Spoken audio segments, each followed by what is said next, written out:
Pedindo 949715505.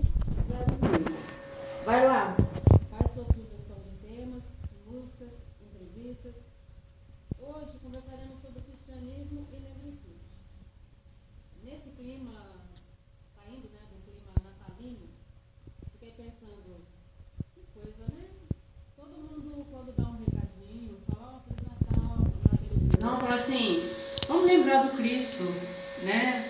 Vamos, não é só presente, mas eu fiquei pensando, é muito difícil pensar do Cristo, né? Você só vê propagandas, né? Você sai de casa, é luzinha, é o Papai Noel, subindo no prédio, escalando a árvore, é neve, é aquela propaganda para você comprar. Mas fiquei pensando, mas que Cristo é esse, né? Acho que me parece que tem uma parece não, tem uma contradição, um abismo entre a imagem de Cristo e o cristianismo com essa situação. Aí pensei, por que não, né? A gente falar de cristianismo e negritude. O que isso tem a ver com o nosso final de ano, com todo o final de ano que a gente começa a vida nova, né? Parece que é uma vida nova. Que vida é essa, né? Como é que a gente pensa essa nova vida a partir refletindo sobre cristianismo e negritude?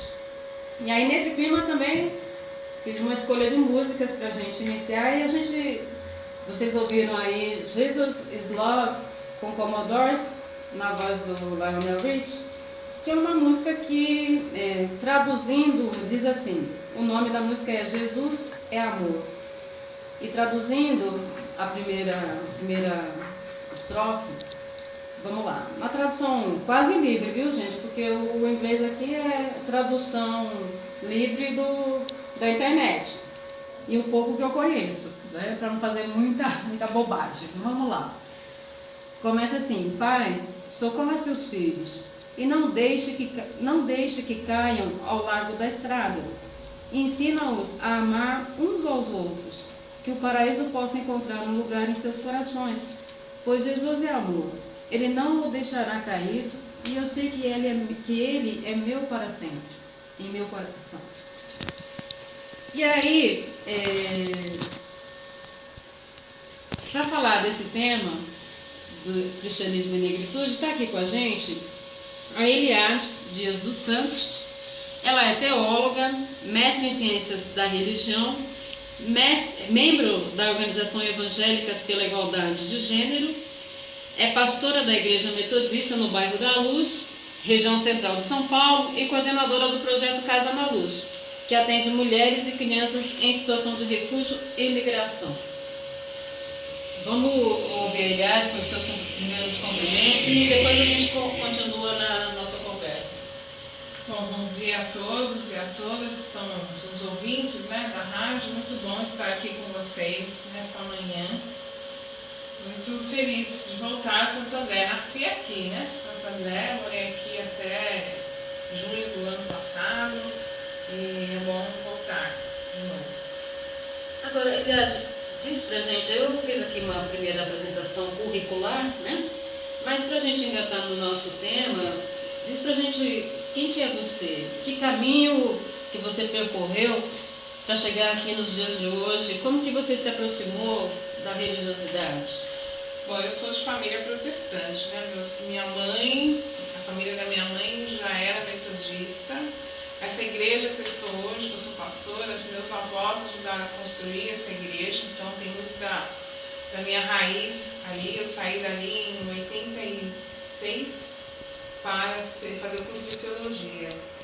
Ser pastora depois de ler o livro do Leonardo Boff, Teologia da Libertação, e assistir um filme antigo do Verbo Filme Espera a Caminhada. Depois, nessa igreja, que é na região central da cidade, eu tive contato com os primeiro movimento negro dentro da igreja metodista, o Reverendo Santana, que começou esse trabalho com o Senacora, que era o Conselho Nacional de Igrejas Cristãs. E aí eu fui me descobrindo negra, né? Porque na igreja protestante, a questão da negritude é uma questão de descoberta. Porque tudo é branco, né? Deus é branco, Jesus é branco, o olho azul, a pomba é branca, né? Do Espírito Santo. Então, você não tem uma identificação como nas outras religiões, né? As de matrizes africanas ou a religião católica, por exemplo, né? Até lembro um dia que eu fui fazer uma celebração ecumênica em Diadema e uma senhora perguntou para mim: ai, pastor, você não tem problema em falar uma igreja em que tem Nossa Senhora Aparecida, né? Aí eu falei para ela: não, eu estou amando, né? Porque na minha igreja tudo é branco e poder falar com uma santa negra, eu estou adorando. Eu nunca tive essa experiência, então, muito legal. Agora, no nosso, ouvindo a música, pensando na música, né? Jesus é amor. É mesmo, Eliade? Que Jesus é esse? Que, principalmente nos dias de hoje, né? Com tanta intolerância religiosa, que Jesus é este que te mantém dentro do cristianismo? É que hoje Jesus virou mercado, né? Para a questão da teologia da prosperidade, por exemplo, Jesus é troca, né? Então eu dou tanto e eu ganho tanto. Se eu dou mais, eu ganho mais, né? Então esse não é o Jesus que está na Bíblia, né? Jesus está na Bíblia, ele é amor. Jesus está na Bíblia, estava sempre com as pessoas mais necessitadas. Jesus que está na Bíblia era o Jesus que buscava um mundo melhor, que lutava, por isso ele foi assassinado, né? A teologia trabalhou que Jesus morreu pelos nossos pecados e tal, mas Jesus foi assassinado pelos religiosos da época pela sua opção pelos pobres e pelos oprimidos. E por ele apontar os erros dos religiosos, por isso que ele foi assassinado, né? Então, esse Jesus é pouco falado. Esse Jesus que era revolucionário em sua época, ele é conhecido por pessoas que estudam o Evangelho com uma perspectiva diferente, né, da atual, que é a questão do mercado, né? Então, a teologia da libertação, por exemplo, começou a mostrar isso, né, dos grupos. Então, era um Jesus que se revelava indígena, era um Jesus que se revelava para as mulheres, era um Jesus que se revelava para os pobres, né? E quando você tem o poder e quando você pensa em mercado, esse Jesus não interessa. Então a gente coloca ele de lado, né? Então é esse Jesus que me mantém na igreja, né? Que eu trabalho com população de rua, em que eu trabalho com as mulheres, né? Que são a parte mais sensível dessa questão da migração, né? A questão e as crianças. Hoje a gente não tem ideia que o número de crianças que estão sem família e que estão na condição de migrantes e refugiados é enorme, né? Então a gente sempre pensa naquela família global, né? Aquela família global que mostra, né? Da última novela e tal. Aquilo é real, né? Um pouco, mas a realidade dura mesmo são de mulheres e crianças sem casa, né? E que estão migrando para poder tentar sobreviver. Esse é o Jesus, né? Agora, dentro do movimento negro e lendo, eu aprendi que Cristo é negro, né? Sim. E que a Bíblia, que é composta pelo Antigo Testamento e o Novo, conta a história, é uma história de uma região, de um povo, de um determinado tempo, e que esse povo também é negro, né? Então, é aí que a gente pode relacionar cristianismo e negritude? Sim. Os europeus, quando começaram a questão do cristianismo, eles tinham que reforçar essa questão da religiosidade, porque eles trabalharam essa questão de conversão, né? Então, na época, né, as imagens de Jesus, de Deus, os apóstolos e toda a questão bíblica era baseada em quem estava falando, né? Então existiam os pintores específicos para retratar a questão né, de Deus, de Jesus e tal. Obviamente que o poder branco, como é que ele poderia ser hegemônico? Ele tinha que se retratar como tal. Então as pessoas não lembram que Egito, essas partes, tudo está onde? Na África, né? Então, o que fica no imaginário religioso das pessoas são as imagens pintadas nas igrejas, né, europeias, e as imagens do filme de Hollywood. Então, todo mundo acredita que o Charlton Heston era a visão de Moisés. Equívoco, né? A gente não pensa. E Jesus tem, até quando eu faço palestras, eu mostro uma foto do que seria Jesus. Um homem de pele escura, né, barbudo, mas para os padrões, né, de beleza, aí vamos entrar nos padrões de beleza, Jesus tinha que ter o quê? Ser moreno de olho azul, né, que é o que é retratado na forma europeia de se apresentar. Então, essa é uma das questões que o movimento negro sempre trabalhou, né? Então, assim, o retrato que você tem no imaginário é de um mundo religioso branco, em que a gente não está inserido. Então, quando a gente pensa, está lá no texto, né, na história de Moisés, que as pessoas riam, existe um texto em que existia, as pessoas riam da mulher de Moisés, quando ele sai do Egito, né? Então, essa mulher de Moisés era uma mulher negra.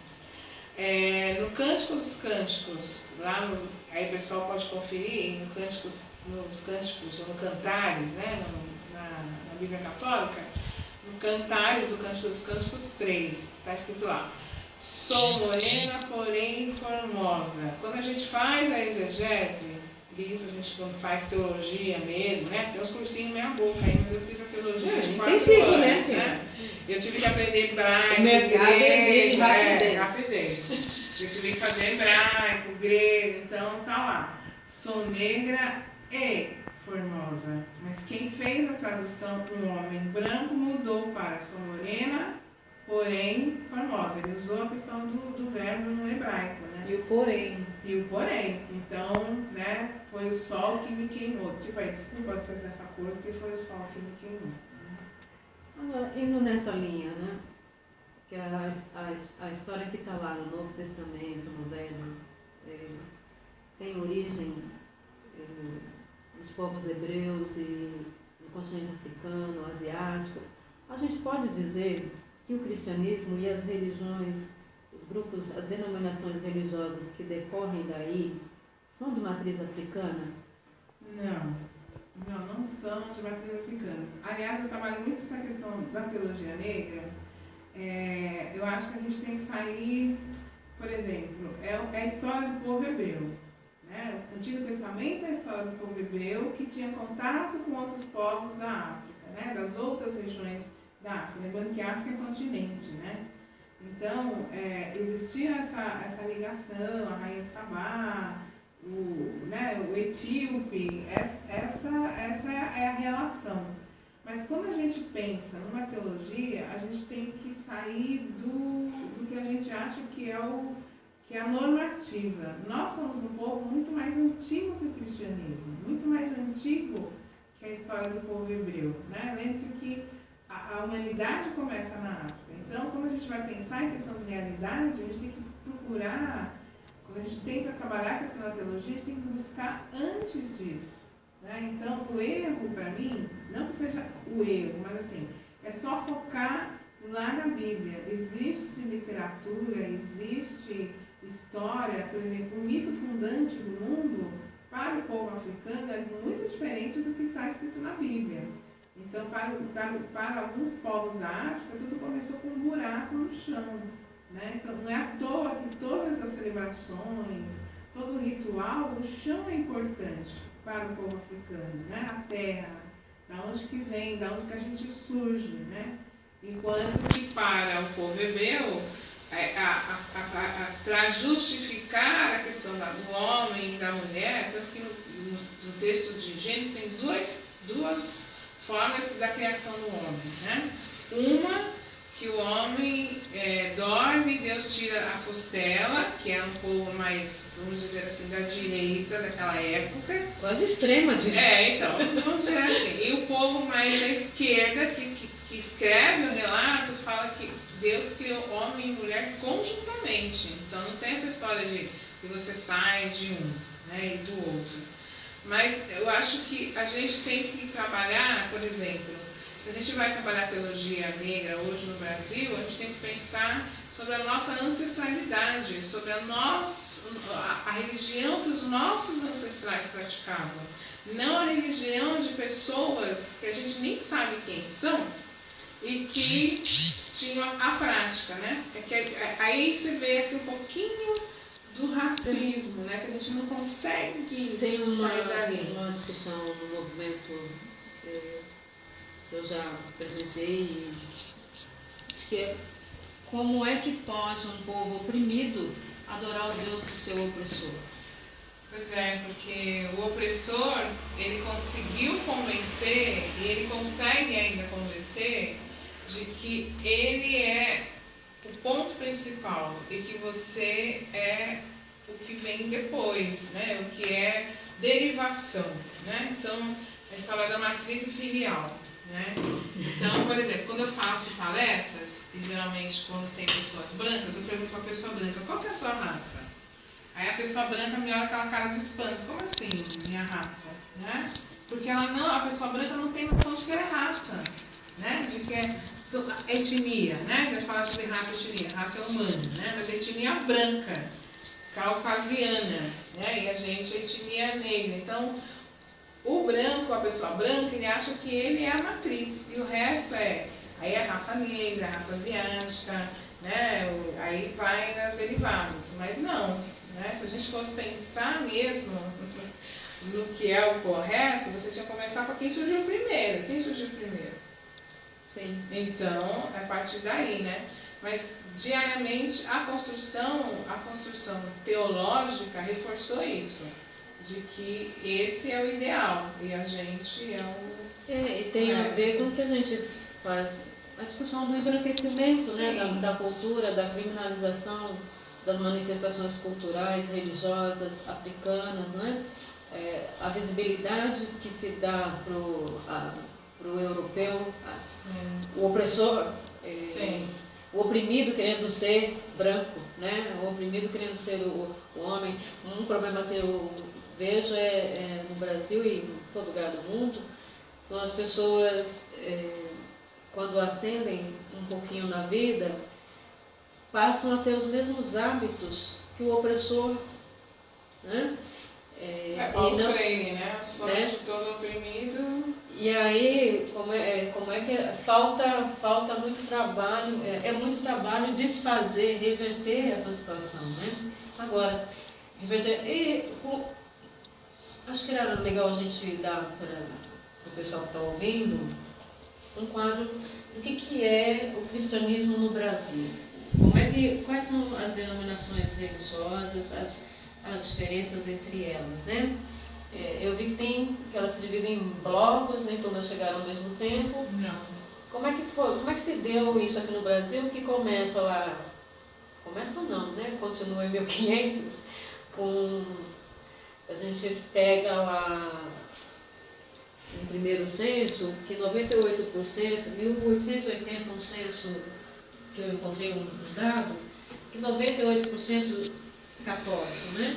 Como é que isso, a gente começou entre aspas, né? Então, com a expansão, né, da Europa, então, os reis, né, tinham suas religiões, né? Então, Portugal, católico, né, chegaram aqui, fizemos a primeira missa, e durante muitos anos o Brasil foi católico, né? Lembra? Até quando eu era criança a gente era minoria, os protestantes eram minoria, porque o Brasil era um país católico, né? Aí, quando é 1700, 1800, começam a chegar os protestantes no Brasil. muitos vêm depois da Guerra de Secessão nos Estados Unidos, em que o Sul perde, e como no Brasil tinha escravos, o pessoal do Sul falou: opa, eu quero ir para um lugar em que eu possa ter escravos. Os protestantes... Onde sobreviva, né? Exatamente. E não só fisicamente, Isso. mas ideologicamente. E aí os missionários vêm ao Brasil, né? E eles têm muita dificuldade para entrar, né? Então eles começam pelo interior da cidade de São Paulo. Eles começam pelos interiores, porque as grandes cidades, né, era a igreja católica na praça, né, aquele desenho, né, igreja católica na praça, isso, e ali, todo dali. Então eles começam vindo para fazer o trabalho, e eles começam fazendo a evangelização através das escolas. Então eles começam a criar escolas para quem tinha acesso, os fazendeiros, o pessoal que queria uma escola. Eles vêm com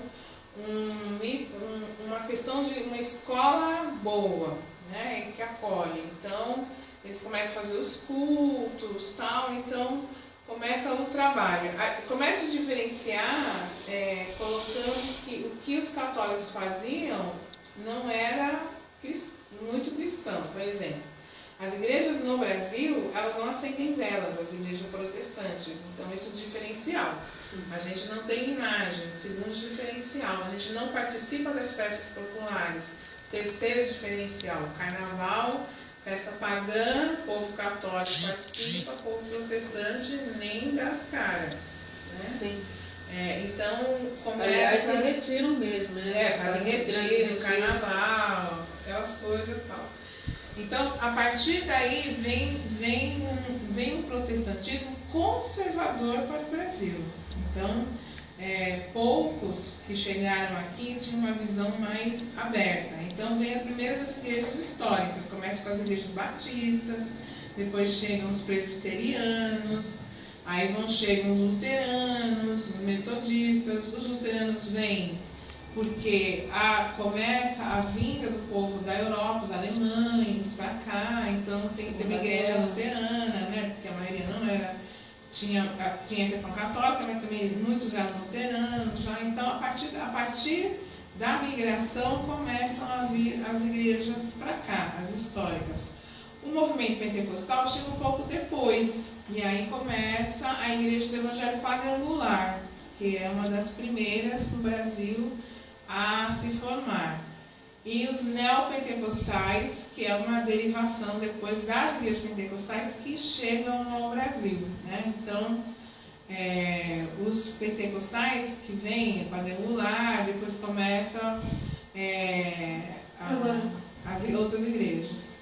Que diferença tem o pentecostal para as tradicionais, entre elas? Então, o movimento pentecostal vem, e o movimento pentecostal nasce nos Estados Unidos nas igrejas negras. Isso que é importante a gente lembrar, né? Tem a primeira mulher que traz a questão do pentecostalismo para o Brasil, é uma mulher branca, convertida ao movimento, né? Sim. Então, essas músicas que a gente escuta no movimento gospel são os movimentos pentecostais, porque essas igrejas, elas... Diferentemente no Brasil, nos Estados Unidos, você não tem religiões de matriz africana, né? Da forma que a gente tem no Brasil. Então, o povo que foi para lá se converte e começa a trabalhar os seus cultos a partir da sua vivência na África, né? Então, com as músicas, com a dança, que até hoje é motivo de turismo no Harlem, nos Estados Unidos, né? Como os corais, tal, as igrejas se organizam. As igrejas são negras, né? Que infelizmente nós no Brasil não tivemos essa experiência de ter igrejas negras. Esse é um dos problemas também que a gente tem com o movimento negro. Mas o pentecostalismo, ele vem a partir do avivamento, da questão do espírito, né? De você ter mais, você poder se expressar mais livremente na igreja do que não acontece nas igrejas históricas. Sim. Você não vai ter ninguém pulando ou dançando no culto presbiteriano, porque são de igrejas europeias, né? É outro pique.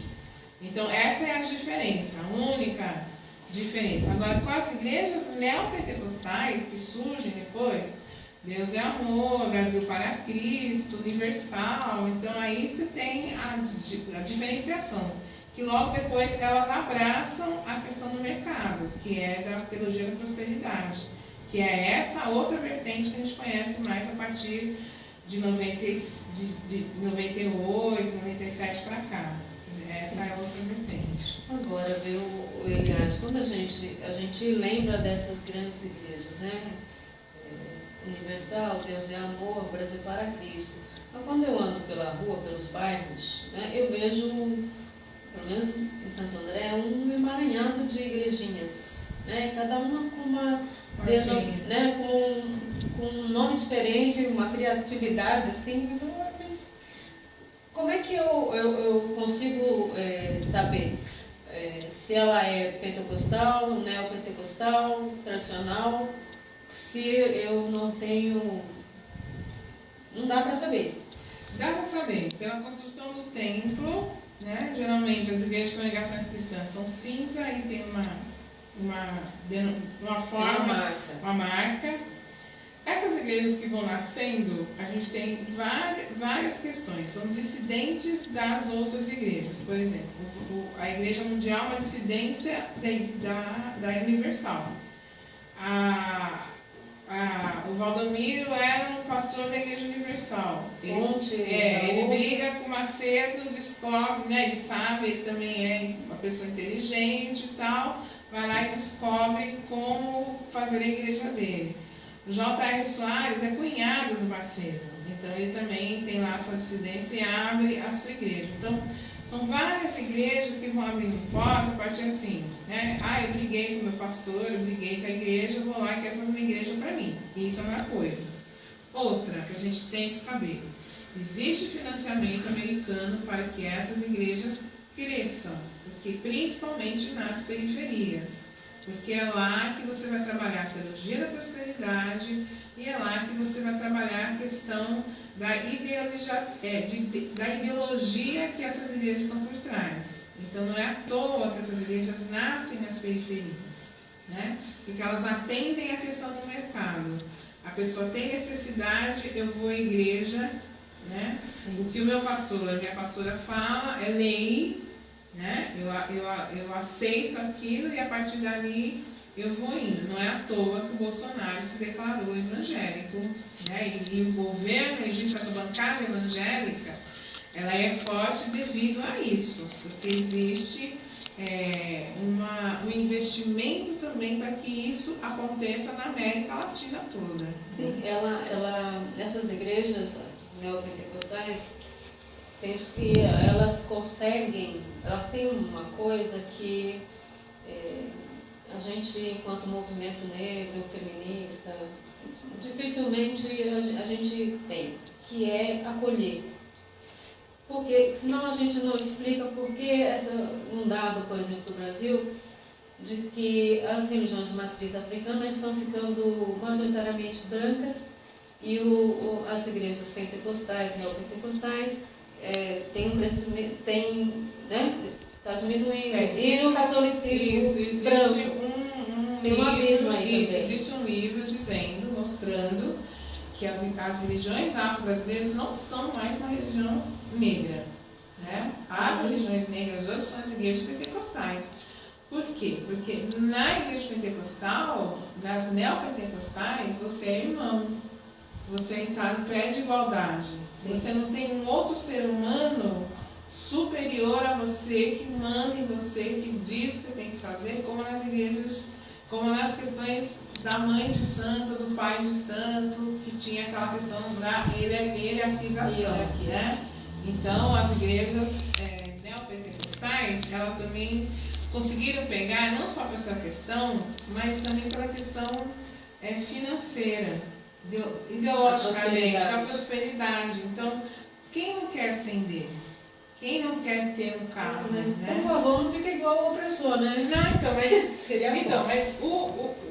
eu acho que assim, tem esse lado ruim, né? Que tem a questão da ideologia, em que a bancada evangélica deita e rola em cima disso, essa questão da teologia da prosperidade, mas tem um lugar onde eu posso exercer a minha fé.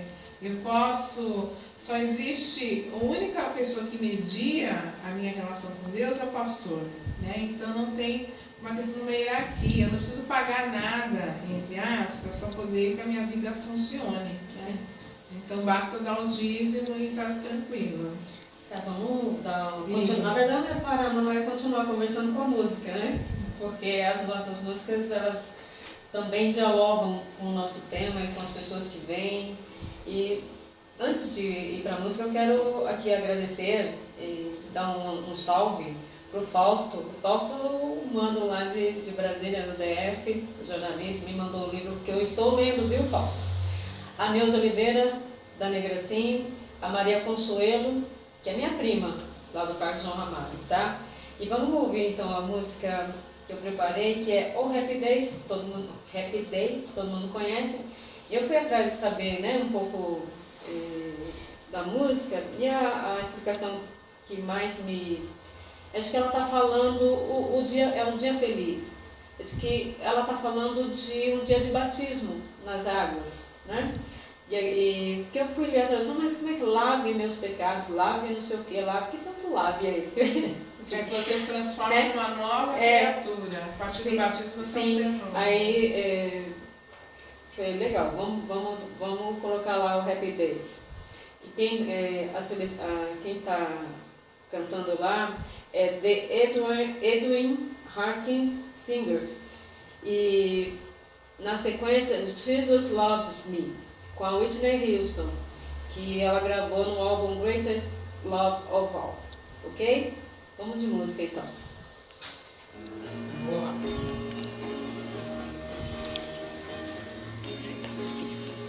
Tem tempo ainda? Pode cortar, depois volta.